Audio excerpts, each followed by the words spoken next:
तर आजच्या सकाळची सुरुवात आमच्या समर्थाच्या मस्तीपासून चालू झाली आणि त्याचे पप्पा जॉबला जायची तयारी करत होते. इथं देवपूजा करत होते आणि त्याचं आवरून घेत होते. तेवढ्यात काय साहेब म्हणत होते मला घे. मग काय त्याला घेतलं, मग त्याची लाड केले आणि मग ते जॉबला गेले. मग काय आज फ्रेंडशिप डे होता, त्यानिमित्त आम्ही तिघांनी मिळून मस्त असा फ्रेंडशिप डे सेलिब्रेट केला. माझ्या बाळाचा आज फर्स्ट फ्रेंडशिप डे होता.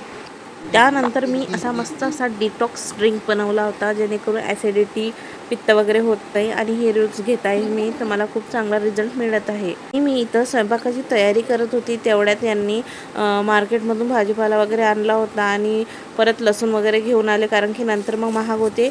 तर मग मी तेच लावून घेत होती व्यवस्थित क्लीन करून. तर आज माझ्या बाळासाठी पार्सल आलं होतं आणि त्याचं पहिलं रक्षाबंधन आहे म्हटल्यावर त्याच्या दीदीने त्याच्यासाठी मस्त अशी राखी पाठवली आणि त्याच्यासाठी छानसं असं गिफ्ट पाठवलं. त्याच्या छोटूशा दीदीनी त्याच्या छोटूशा भावासाठी मस्त असं गिफ्ट पाठवलं बघा. आणि एक सुंदर असा कम्फर्टेबल ड्रेस पाठवला, एकदम सॉफ्ट मटेरियल आहे आणि ही क्यूटशी राखी पाठवली माझ्या बाळासाठी.